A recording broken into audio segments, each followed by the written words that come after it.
Hello, and welcome to the latest edition of Meeting with the Manager. I'm City Manager Erik Tungate. On this month's show, I will be welcoming in two guests from the Michigan Department of Transportation, as well as our Assistant City Manager and Director of the Department of Public Works, Kevin Yee. Before I welcome our guests, though, I'd like to say a few things.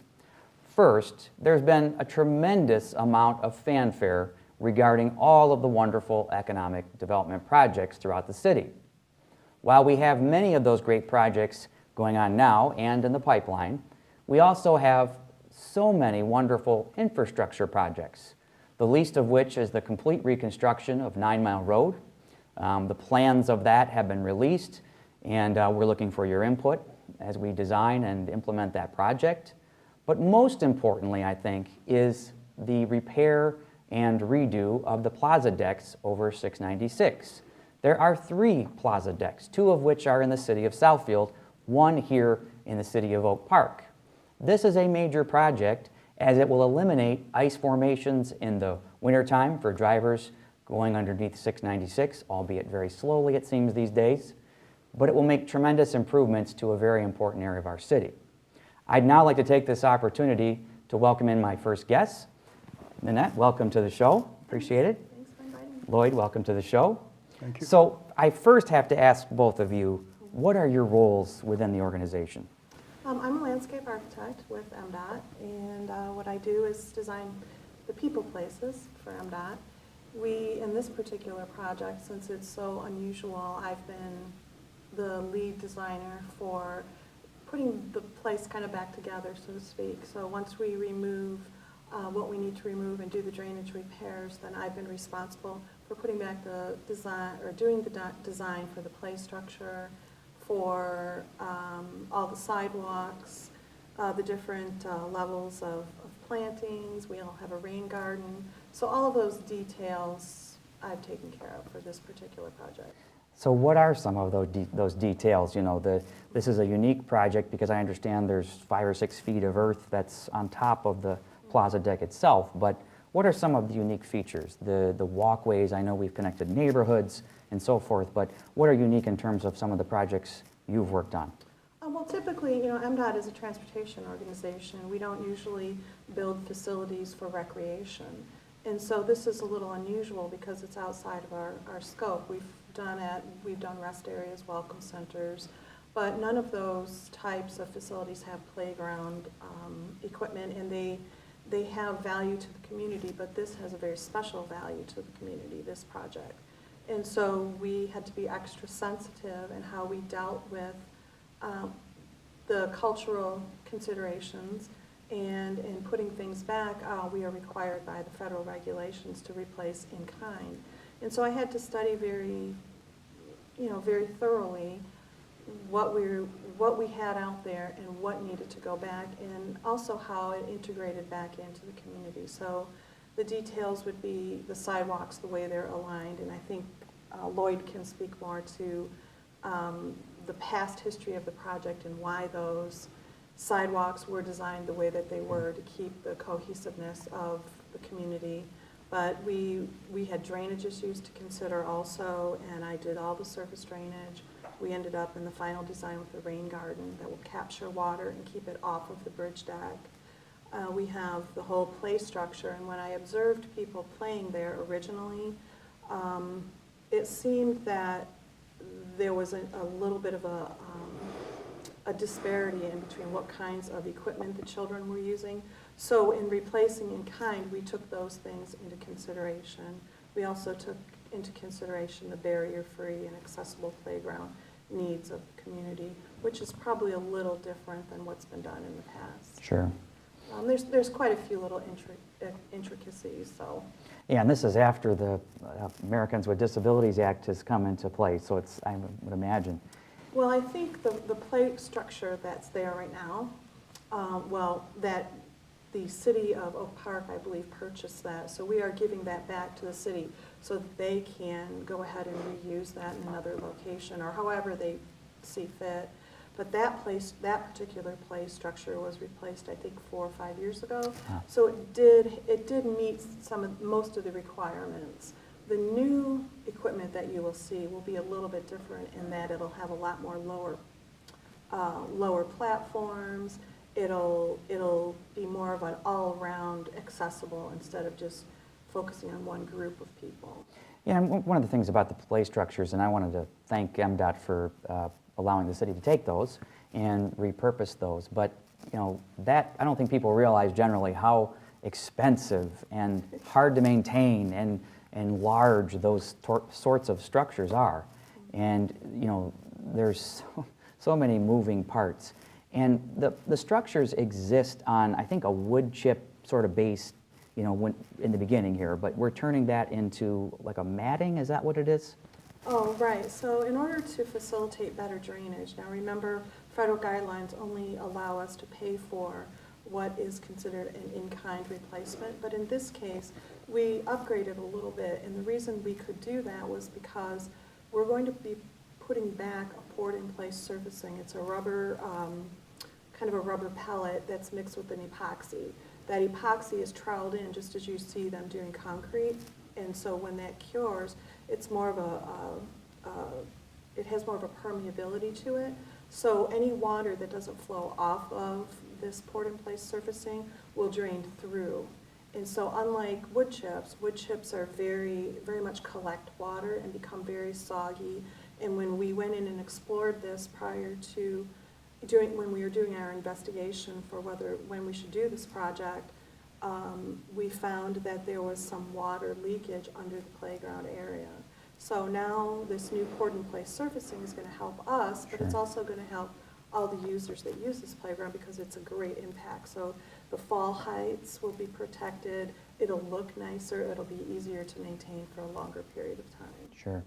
I have a few more questions. The one is, and I know there was a lot of concern from residents as I got calls and emails, and you can imagine, regarding the trees that were removed.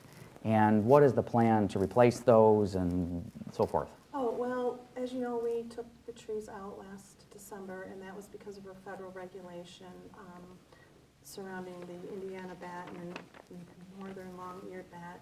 We are not allowed to work outside of that federal regulation. And bats are good, right? For our residents, bats eat insects, right? Correct, okay. Yeah. And yeah, from just a layperson standpoint, yes, that's not the reason for the regulation. However, we have to follow that regulation. So we took all the trees out in December, and knowing that in 2016, we will be, well, this year's 2016, in 2017, we will be replacing over 175 trees, installing perennials, grasses, trees, shade for the play structure area.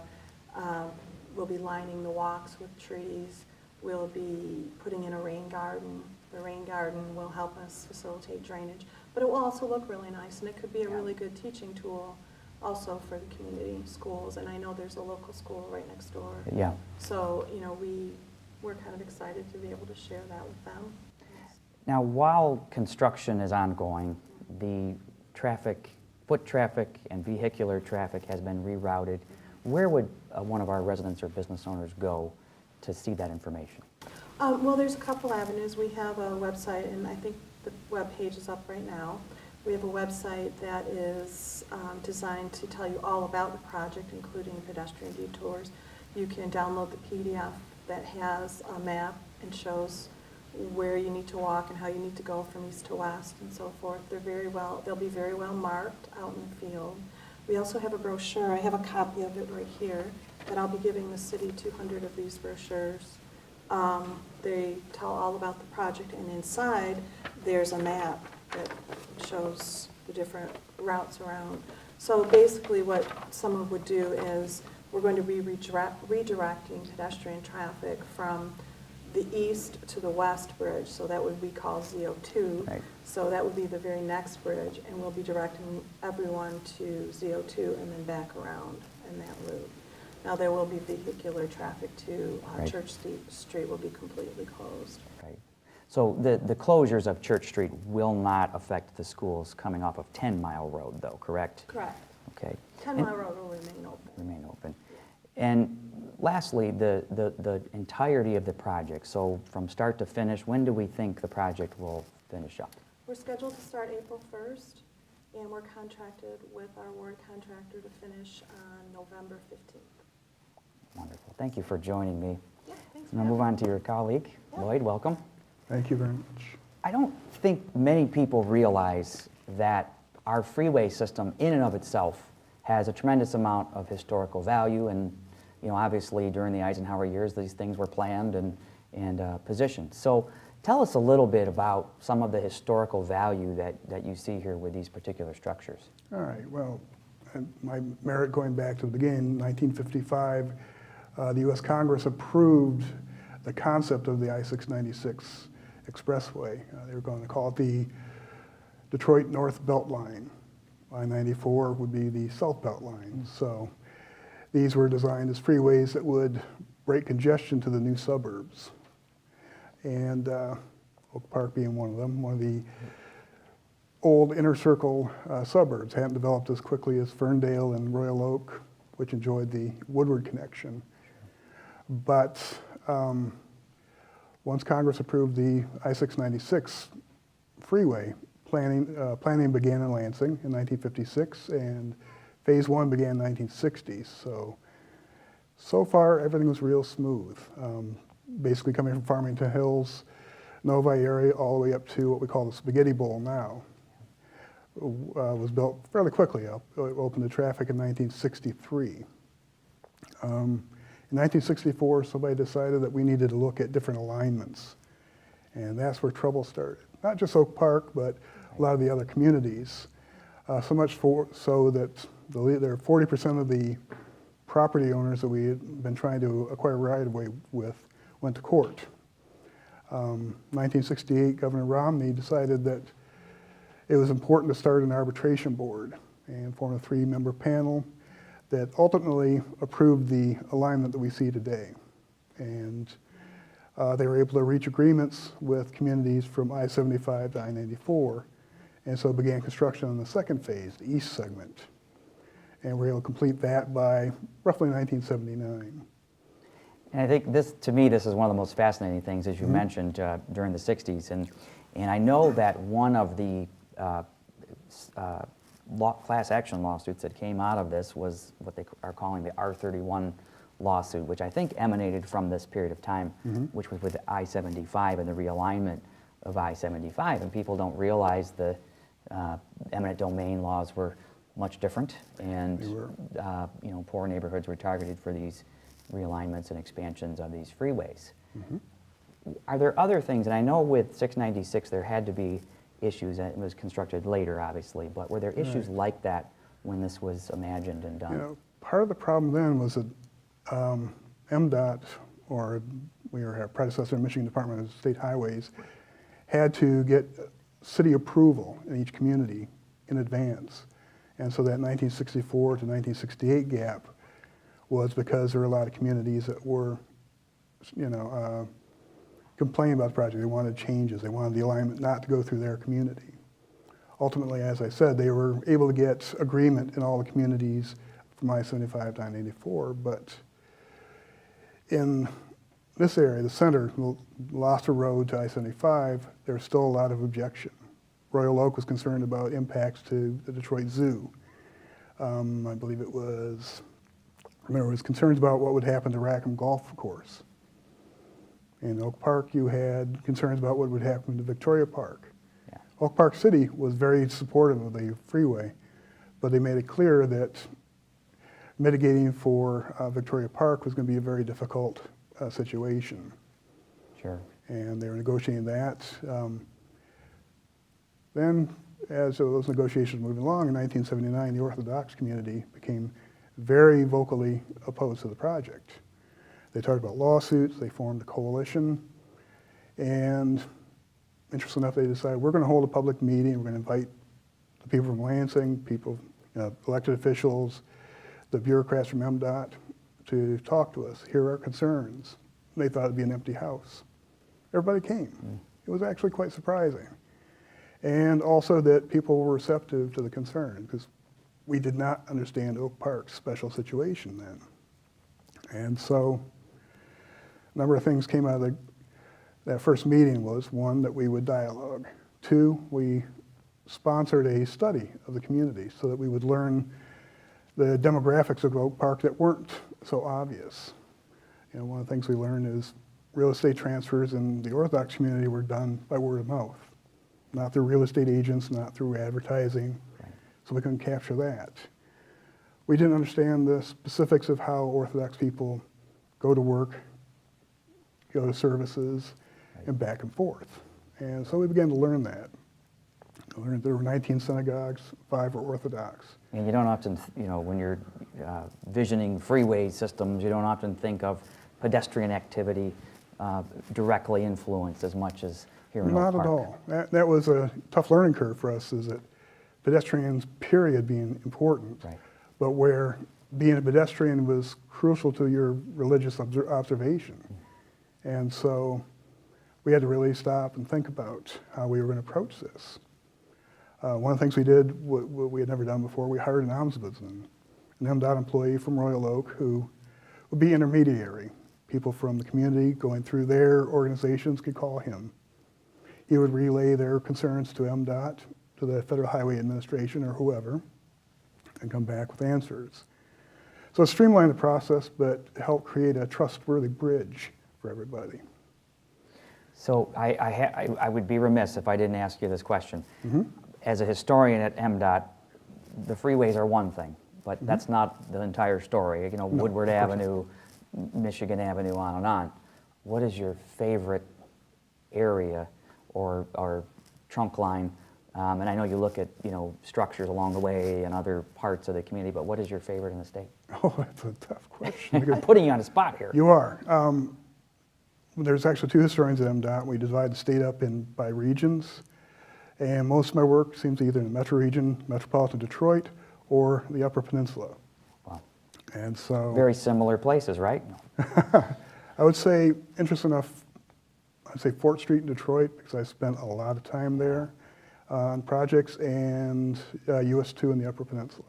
Yeah, One of beautiful, your by the favorites. way. Yeah.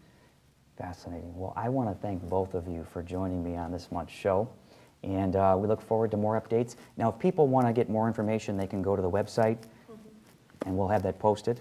Thank you so much. I really appreciate it. Yeah. Thank you. Thanks for having us.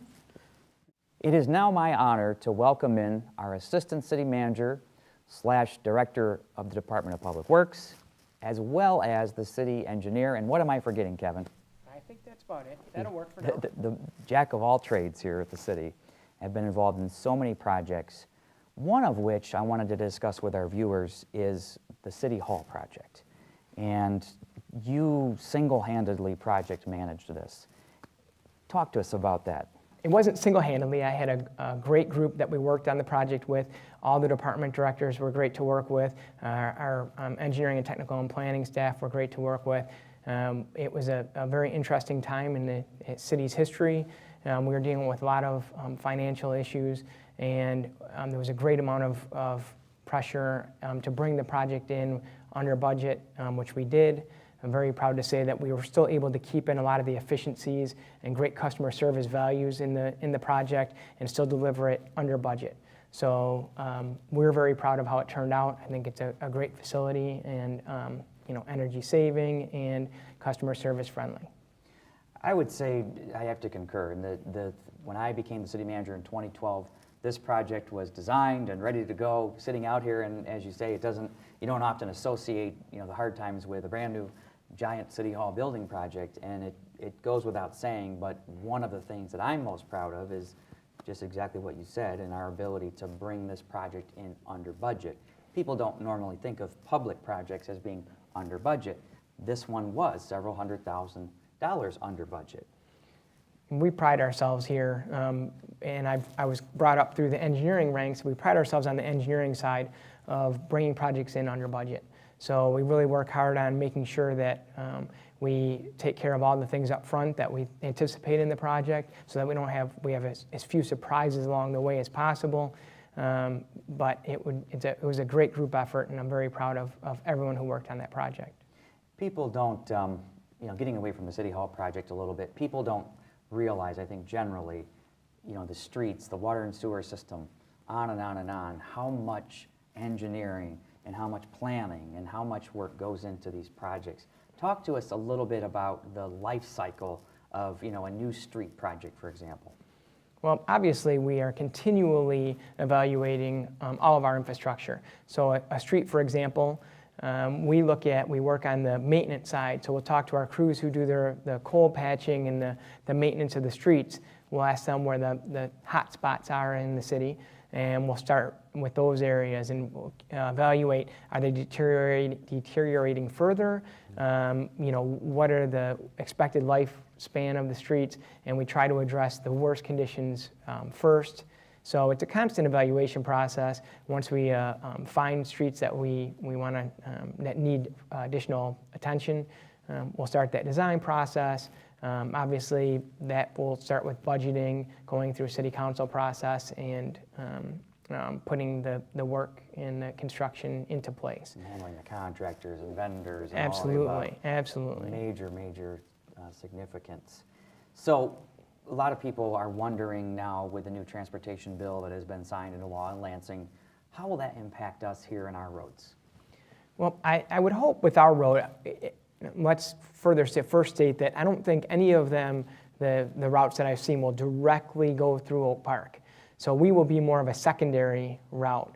I don't think we will see any impacts as far as traffic goes, but you would hope that we would be one of the stops would be adjacent to the city, so we can take advantage of some of those transportation modes other than vehicle traffic. Sure. So we're looking at, and we've been looking at bike routes and pedestrian walking routes and other alternative modes to vehicle transportation, especially once the transit makes its way up our way.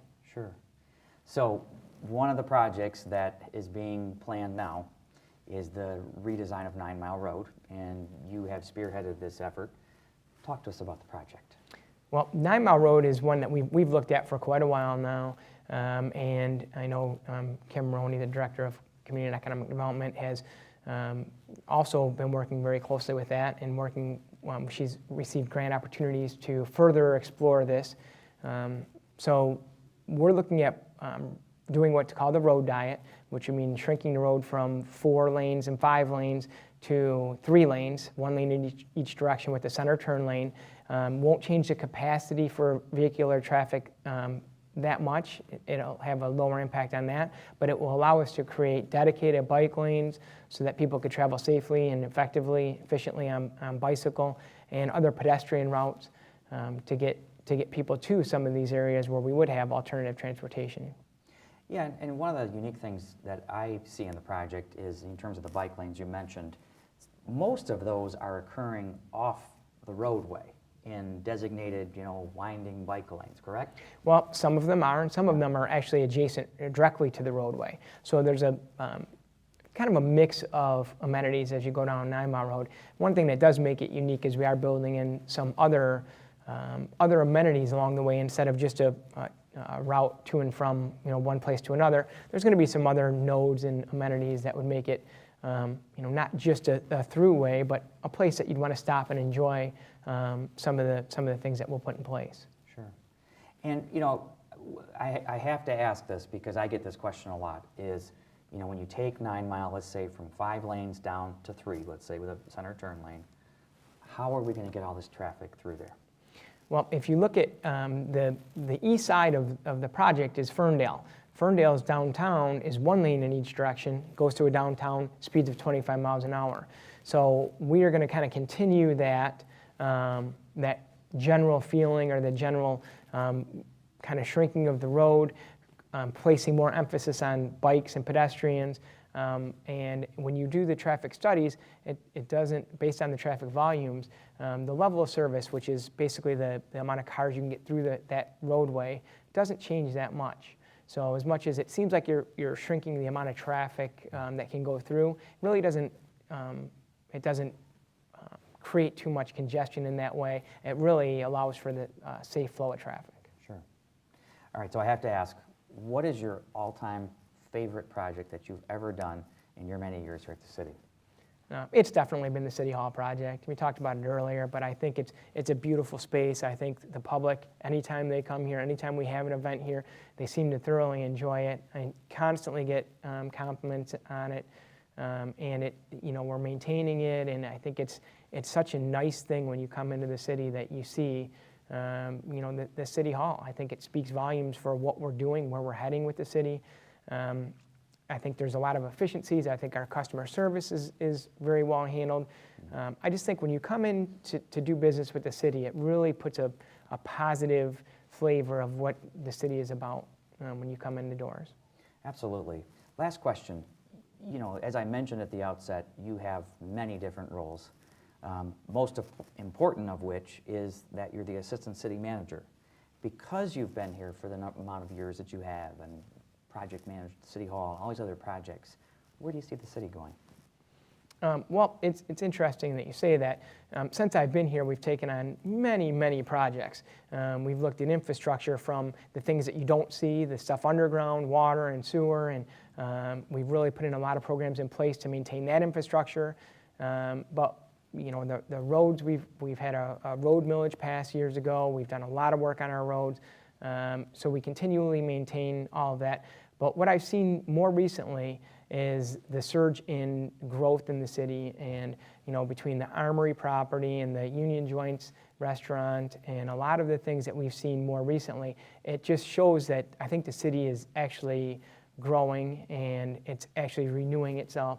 A lot of the work that you have done and Director Maroney have done have laid a great foundation for moving forward, and I think we're going to see some exciting things with the 9 Mile Road project. I think you're going to see a growth of a business district that we really haven't had before, a solid one. We're helping to create that environment, but I think that I think you're going to see a lot of growth, or we're going to continue to see a lot of growth in the city.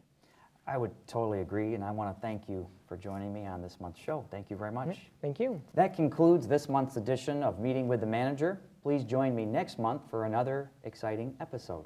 Thank you very much.